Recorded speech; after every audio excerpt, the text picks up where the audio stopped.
Queridos hermanos, feliz domingo de resurrección. La resurrección de Cristo es un tema muy importante. Es una de las verdades fundamentales de la fe cristiana.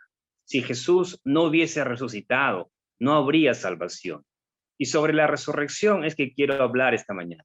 El tema de hoy lo he titulado La resurrección de Cristo y de los cristianos. Leamos 1 de Corintios capítulo 15. Leamos los versículos del 1 al 4. 1 de Corintios capítulo 15, versículos del 1 al 4.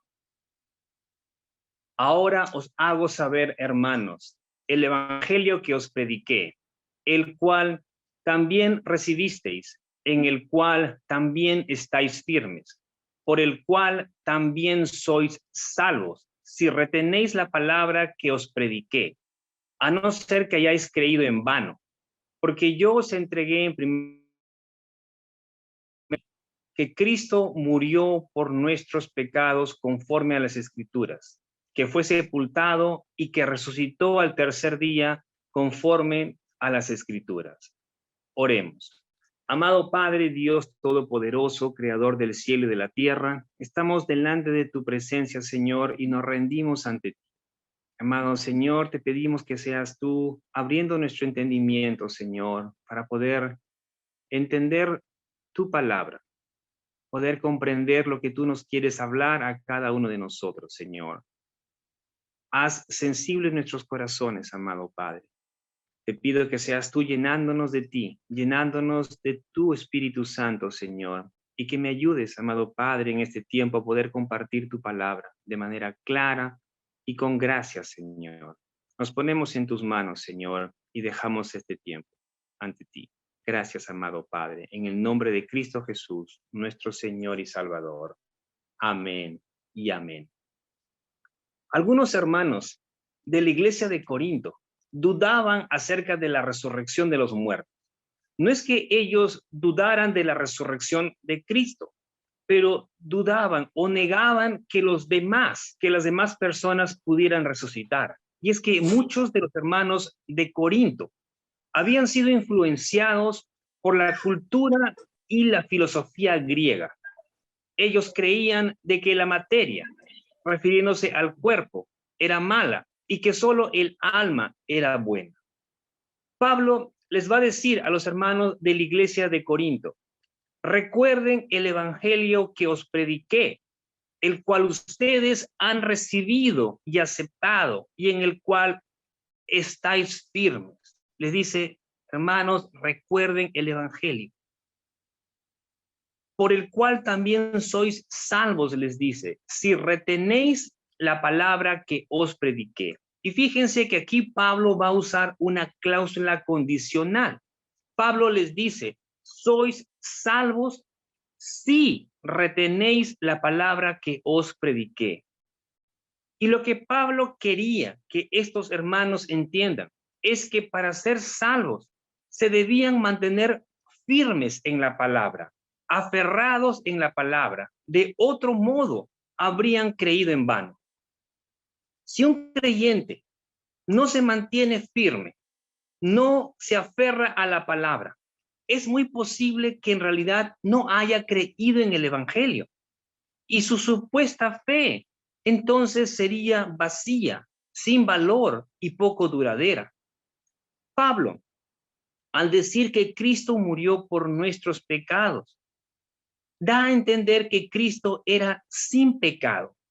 Segunda de Corintios 5:21 dice: al que no conoció pecado, le hizo pecado por nosotros para que fuéramos hechos justicia de Dios en él.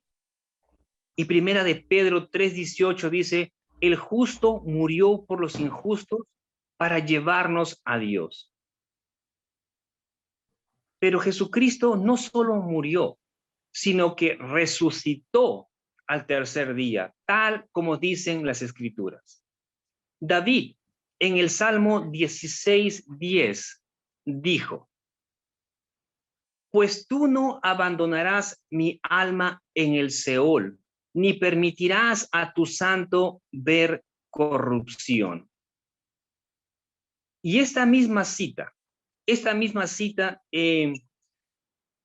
El apóstol Pablo lo menciona en Hechos 2:27, en su primer sermón, en el día de Pentecostés. Y es más, Pablo va a decir en Hechos 2, del 29 al 32, él está hablando a sus compatriotas, a los judíos. Fíjense lo que Pedro les dice a ellos. Hermanos, del patriarca David, os puedo decir confiadamente que murió y fue sepultado. Y su sepulcro está entre nosotros hasta el día de hoy. Pero siendo profeta y sabiendo que Dios le había jurado sentar a uno de sus descendientes en su trono, miró hacia el futuro y habló de la resurrección de Cristo, que no fue abandonado en el Hades, ni su sangre sufrió corrupción. A este Jesús resucitó, de lo cual todos somos testigos. Fíjense lo que Pedro les dice a los hermanos. Nosotros sabemos dónde es que David está enterrado hasta el día de hoy. Pero en cuanto a Cristo, y habla acerca de David siendo profeta, dice, en cuanto a David, él miró hacia el futuro y habló de la resurrección de Cristo, que no sería abandonado en el Hades. Y al igual que Pedro, el mensaje de Pablo también estaba centrado en la muerte y resurrección de Cristo. En los versículos del 5 al 8 de Primera de Corintios capítulo 15, Pablo va a presentar una serie de testigos oculares de la resurrección de Cristo para demostrar que la resurrección no solo es una verdad fundamental de la fe cristiana, sino también un hecho histórico innegable. Primera de Corintios 15, versículo del 5 al 8 dice que se apareció a Cefas y después a los 12. Luego se apareció a más de 500 hermanos a la vez, la mayoría de los cuales viven aún, pero algunos ya duermen. Después se apareció a Jacobo, luego a todos los apóstoles y al último de todos, como a uno nacido fuera de tiempo, se me apareció también a mí. Aquí está hablando el apóstol Pablo. En cualquier tribunal del mundo, el testimonio de los testigos oculares es sumamente importante. En el caso de la resurrección de Cristo, había muchos testigos oculares que podían testificar de lo que habían visto. Y por más que los líderes religiosos judíos buscaran negar que Jesús había resucitado, era muy difícil hacerlo o convencer a la gente que no había sucedido por la gran cantidad de testigos oculares que había. Nadie puede llegar a ser salvo si no cree completamente en el Evangelio, en lo que dicen las Escrituras. Uno no puede creer una parte y decir que no cree los demás, que no cree lo demás. Las Escrituras dicen claramente que Cristo murió por nuestros pecados, que fue sepultado y que resucitó al tercer día conforme a las Escrituras. Cristo no solo murió, no solamente se quedó allí, sino que Cristo resucitó. Si no crees en todo lo que Cristo hizo, entonces no crees en el Evangelio. El versículo 5 dice que el Señor se apareció a Cefas, a Pedro.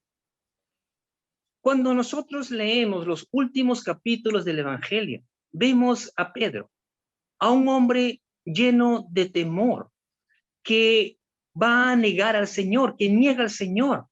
Y cuando las cosas se ponen difíciles, él vuelve a la pesca, al oficio que él tenía antes de venir al Señor. Y es que él pensó que con la muerte de su maestro en la cruz ya todo había terminado. Pero cuando llegamos a los primeros capítulos del libro de Hechos, nos encontramos con un hombre lleno de coraje, lleno de valor, a un hombre lleno de convicción y que proclamaba con todo poder el mensaje del evangelio. Nos podríamos preguntar qué ocurrió, qué le pasó a Pedro. Él vio al Señor resucitado y eso transformó su vida completamente. Pasó de ser un hombre temeroso a ser un hombre valiente, que ahora sí estaba dispuesto a dar su vida por Cristo. Pero él no fue el único que tuvo esta experiencia. Lo mismo sucedió con los 12 apóstoles. Ellos también, al ver a Cristo resucitado, sus vidas fueron transformadas y ellos también se llenaron de valor y predicaban la resurrección de Cristo, a pesar que les costara la vida. Y vemos y sabemos cómo es que todos ellos sufrieron y murieron. Y por supuesto, no ha faltado a través de la historia gente que ha querido desestimar el testimonio público de los apóstoles, diciendo que ellos se robaron el cuerpo de Cristo. Pero eso no hace ningún sentido. No hace sentido porque ¿qué razón habría para que los discípulos del Señor se hayan robado el cuerpo o hayan tomado el cuerpo? Si ellos hubiesen hecho eso, entonces habrían muerto y sufrido por algo que ellos mismos sabían que no era verdad. Ellos hubiesen vivido toda su vida en una mentira y seguramente escondidos por temor a los romanos y a los judíos. Pero eso no sucedió. Pedro, como los demás testigos, como los demás discípulos, fueron testigos de la gloria de Cristo. Ellos vieron al Señor resucitado y por eso no tenían temor de dar su vida por él. No tenían temor de testificar de su resurrección. Pero el Señor no solo se le apareció a Cefas y a los 12, sino que dice la palabra, dice Pablo aquí, de que el Señor se le apareció a 500 hermanos a la vez. Y Pablo va a decir que la mayoría de ellos aún estaban vivos, como diciéndole a los hermanos de Corinto que tenían dudas, que dudaban o que no creían, como diciéndoles, vayan y pregúntenles si es que ustedes no creen, si tienen dudas, porque como dice, muchos de ellos aún estaban vivos, los testigos oculares de la resurrección de Cristo. Y en el versículo 7, el Señor se le aparece a Jacobo. Este Jacobo no era uno de los 2 apóstoles del Señor que también llevaban el mismo nombre. Me refiero a Jacobo, el hijo de Zebedeo, y a Jacobo, el hijo de Alfeo. Entonces, si este Jacobo que se menciona en el versículo 7 no era ninguno de ellos 2, ninguno de los apóstoles del Señor, entonces, ¿quién era este Jacobo? El Jacobo del versículo 7 era el medio hermano del Señor. Cristo tenía más hermanos. Mateo 13, versículo 55, dice, ¿no es este el hijo del carpintero? ¿No se llama su madre María y sus hermanos Jacobo, José, Simón y Judas? Fíjense, ahí aparece Jacobo. Y lo interesante del testimonio de Jacobo es que Jacobo, durante todo el ministerio de su hermano, de Jesús, nunca creyó en él. Sin embargo, Jacobo se va a convertir en uno de los miembros más prominentes de la iglesia de Jerusalén. Y la pregunta es, ¿qué produjo ese cambio en la vida de este hombre? ¿Cómo es que la perspectiva que tenía de su hermano cambió tan radicalmente? Jesús dijo, no hay profeta sin honra, sino en su propia tierra y en su propia casa. Y eso es verdad. Muchas veces alguien puede creer en alguien, pero cuando es muy cercano o es familia, no creen en él. Y eso es lo que Jesús estaba diciendo. No hay profeta sin honra, sino en su propia tierra y en su propia casa. Para Jacobo, como para sus demás hermanos. Era difícil creer que su hermano mayor, con quien habían crecido, con quien habían jugado, fuese el Dios encarnado. ¿Qué pasó entonces? Jacobo vio al Cristo resucitado y su vida fue transformada. Jacobo se va a convertir en uno de los líderes de la iglesia de Jerusalén. Pablo continúa, pero ahora él va a decir en el versículo 8, y al último de todos, como a un abortivo, se me apareció a mí, va a decir Pablo. Y Pablo se presenta de esta manera, porque él se sentía indigno de ser llamado apóstol, porque él había perseguido a la iglesia de Dios. Y Pablo no fue cualquier perseguidor o cualquier enemigo de la iglesia, sino que fue uno de los más despiadados perseguidores de la iglesia de todos los tiempos. Sin embargo, Dios tuvo misericordia de él. Y no solo lo salvó, sino que lo llamó al ministerio. El encuentro de Pablo con Cristo fue asombroso. Mientras que Pablo se dirigía a Damasco en busca de cristianos para meter a la cárcel, una luz brillante del cielo lo rodeó en el camino a Damasco. Y Pablo escuchó una voz que le decía, Saulo, Saulo, ¿por qué me persigues? Dura cosa es dar coces contra el aguijón. Y lo que el Señor Jesucristo le estaba diciendo a Pablo es, te estás haciendo daño a ti mismo, Pablo. ¿No te das cuenta que al perseguirme, al perseguir a la iglesia, tú mismo te haces daño? Y es que perseguir a la iglesia o ir en contra de la iglesia es ir en contra de Cristo, es enfrentarse con el Señor mismo. Saulo va a responder, ¿quién eres, Señor? Y el Señor le va a decir, yo soy Jesús de Nazaret, a quien tú persigues. Y fíjense lo que dice Hechos capítulo 9, versículo 20. Y enseguida se puso a predicar a Jesús en la sinagoga, diciendo, Él es el Hijo de Dios. Fíjense qué tremendo, hermanos. Después de haber sido perseguidor de la iglesia, después de haber querido acabar con la iglesia, Pablo tiene un encuentro con el Señor. Y no pasó mucho tiempo, dice, enseguida, Pablo se puso a predicar de Jesús en la sinagoga, diciendo, Él es el Hijo de Dios. Pablo vio al Cristo resucitado y su vida fue transformada. Y después que Pablo presenta a los testigos oculares y presenta la síntesis del Evangelio, él va a pasar a presentar algunos argumentos que mostraban la validez de la resurrección de los muertos. Leamos los versículos del 12 al 19. Ahora bien, si se predica que Cristo ha resucitado de entre los muertos, ¿cómo dicen algunos entre vosotros que no hay resurrección de muertos? Y si no hay resurrección de muertos, entonces ni siquiera Cristo ha resucitado.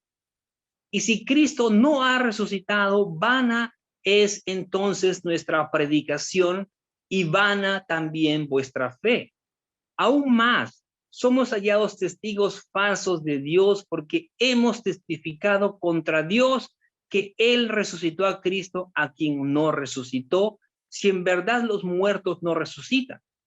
Pues si los muertos no resucitan, entonces ni siquiera Cristo ha resucitado.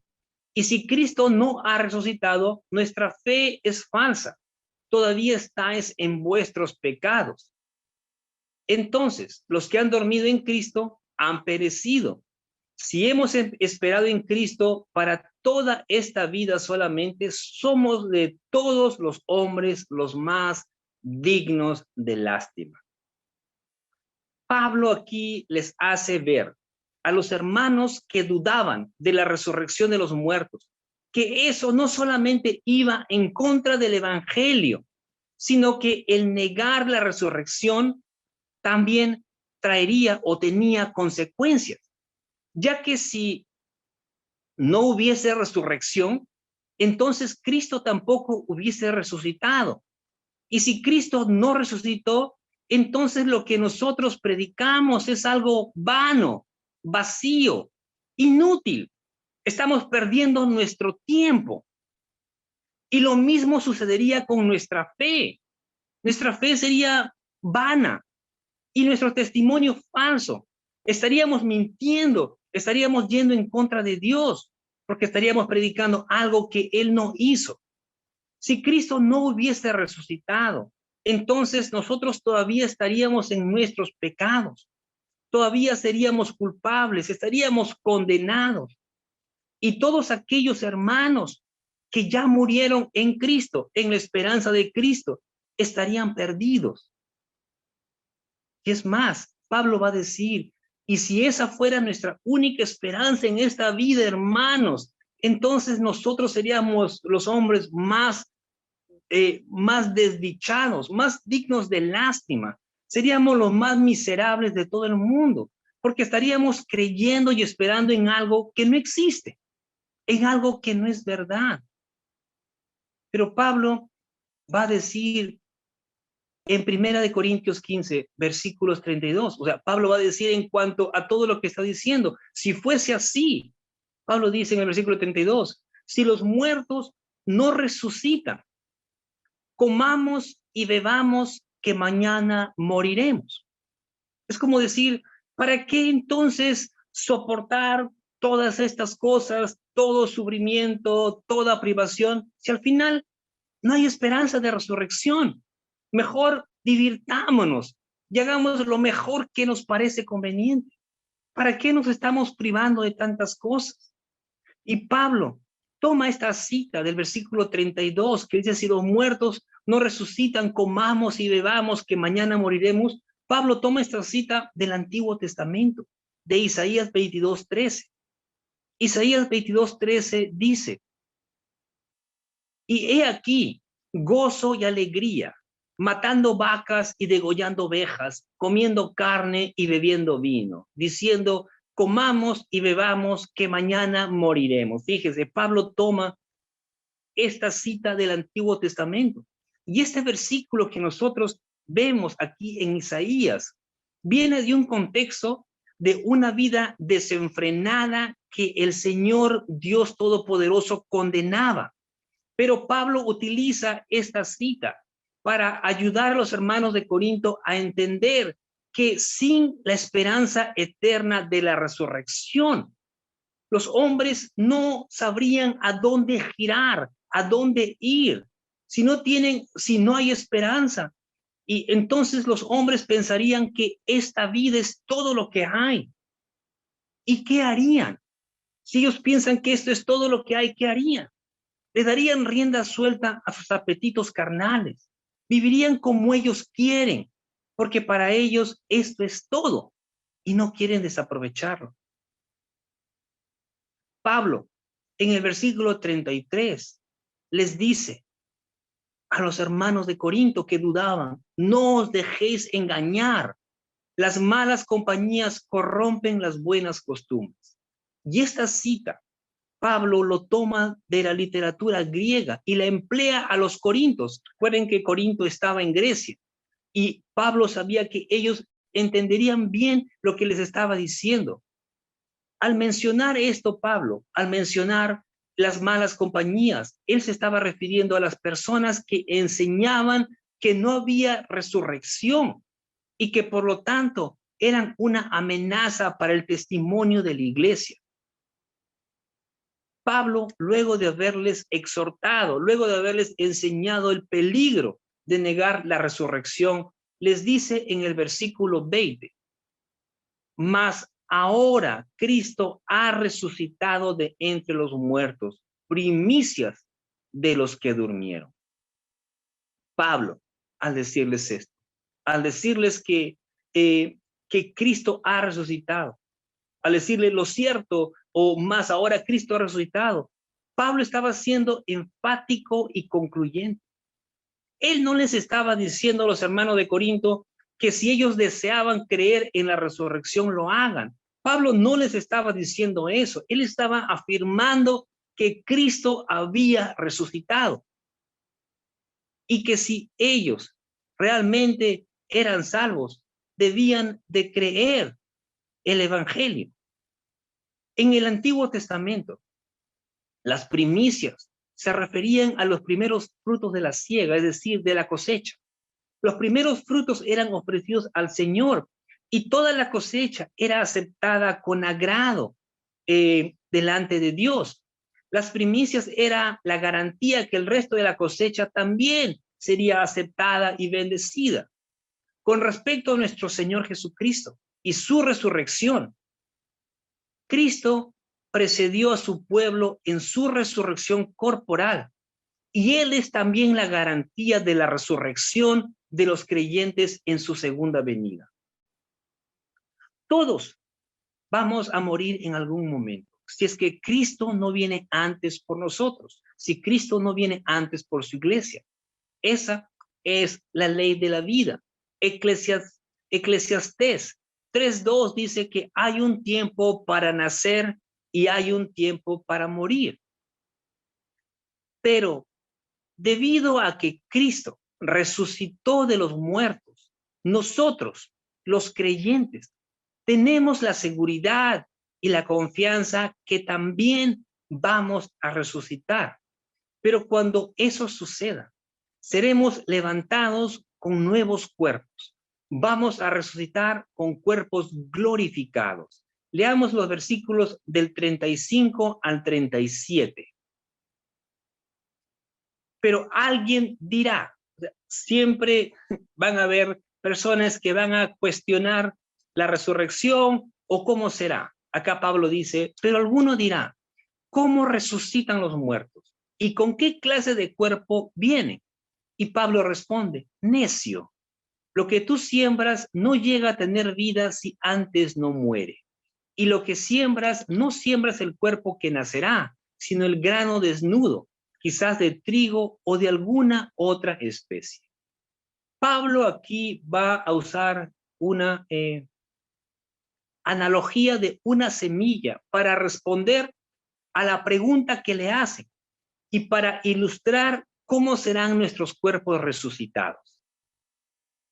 Algo similar a lo que Pablo dice en el versículo 37, lo encontramos en Juan capítulo 12, versículo 24. Juan 12, 24 dice, en verdad os digo, aquí está hablando el Señor Jesucristo, que si el grano de trigo no cae en tierra y muere, se queda solo, pero si muere, produce mucho fruto. Tanto Pablo como el Señor Jesucristo usan una imagen sencilla y conocida de la agricultura para demostrar la paradoja de la muerte y la vida. La semilla no produce mientras que no muera. La semilla tiene que pudrirse en la tierra para que pueda dar vida a un árbol hermoso, frondoso y lleno de frutos. Y lo mismo ocurre o va a ocurrir con el cuerpo de los creyentes. El versículo 42 dice, así es también la resurrección de los muertos. Se siembra un cuerpo corruptible, se resucita un cuerpo incorruptible. Nuestros cuerpos, queridos hermanos, son como las semillas sembradas en la tierra.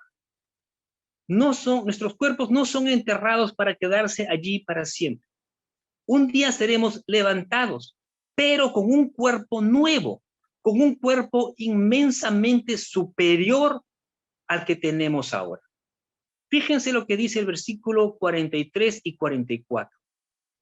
Se siembra en deshonra, y fíjense lo que dice después, se resucita en gloria. Se siembra en debilidad, se resucita en poder. Se siembra un cuerpo natural, se resucita un cuerpo espiritual. Si hay un cuerpo natural, hay también un cuerpo espiritual.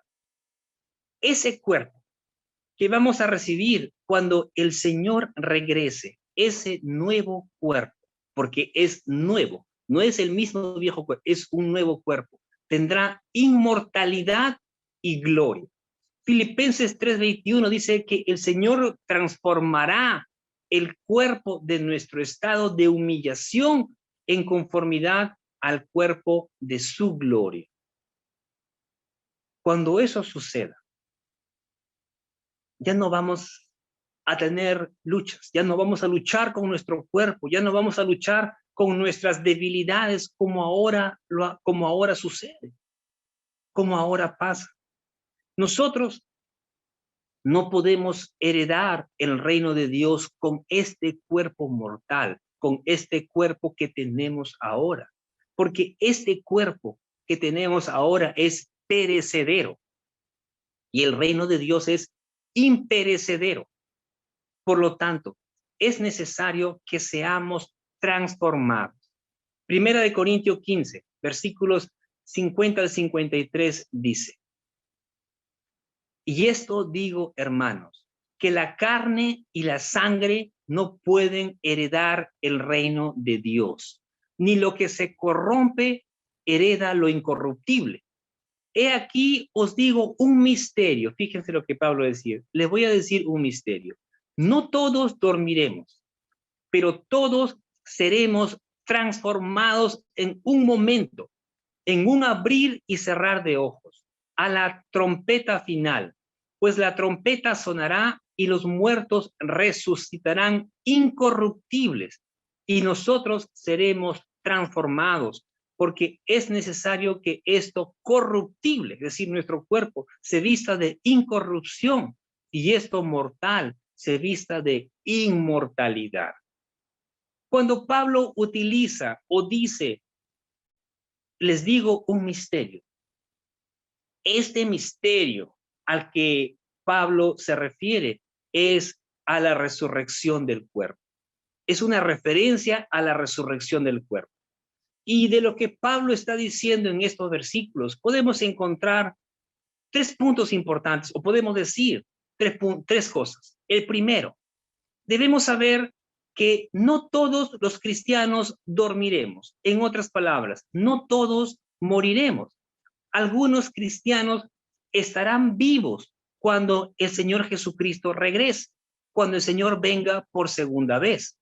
Segundo, todos los cristianos recibiremos nuevos cuerpos. Nuestros cuerpos serán transformados cuando el Señor vuelva y cuando recoja a su pueblo al sonar de la última trompeta. Tercero, este cambio de nuestros cuerpos sucederán instantáneamente y completamente en todos los cristianos, estemos vivos o estemos muertos. Todos los cristianos vamos a ser transformados instantáneamente y completamente. Recibiremos nuevos cuerpos, cuerpos glorificados. Y cuando todo esto ocurra, vean lo que sucede. Leamos los versículos 54 al 56. Pero cuando esto corruptible se haya vestido de incorrupción, está hablando cuando nuestros cuerpos ya hayan sido transformados cuando el Señor venga.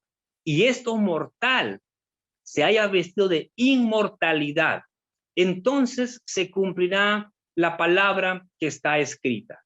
Devorada ha sido la muerte en victoria. ¿Dónde está, oh muerte, tu victoria? ¿Dónde, oh sepulcro, tu aguijón? El aguijón de la muerte es el pecado y el poder del pecado es la ley. Cuando todo esto sucede, las palabras triunfantes de Isaías se convertirán en realidad en el pueblo de Dios. Leamos Isaías 25, versículo 8. Fíjense lo que dice Isaías, el profeta Isaías. Él, refiriéndose al Señor, a Dios, Él destruirá la muerte para siempre. El Señor Dios enjugará las lágrimas de todos los rostros y quitará el oprobio de su pueblo de sobre toda la tierra, porque el Señor ha hablado. La muerte, queridos hermanos, no tendrá la victoria final. Cristo venció a la muerte al resucitar de los muertos, y esa victoria también nos la ha dado a nosotros. Cristo pagó por nuestros pecados al morir por nosotros en la cruz. Nosotros ya no somos esclavos del pecado. Al venir a Cristo, el Señor nos ha liberado. Ya no somos más esclavos del pecado. Hemos cantado antes de la prédica que somos libres, que el Señor nos ha libertado, y así es. El pecado ya no tiene dominio sobre nosotros. Y fíjense lo que dice el versículo 57. Mas gracias sean dadas a Dios, que nos da la victoria por medio de nuestro Señor Jesucristo. Es el Señor quien nos da la victoria. Es Él. Así que, queridos hermanos, vivamos seguros y confiados y sin dudar de la victoria y el poder que Cristo nos ha dado al creer en Él por la fe. Cristo vive y Él está aquí con nosotros. Y porque Él vive, nosotros también vivimos. Y viviremos para siempre si retenemos la palabra que hemos recibido, el Evangelio de salvación. Así que, hermanos, mantengámonos firmes en su palabra. El Señor ya venció. El Señor murió, el Señor resucitó y el Señor viene de nuevo. Amén.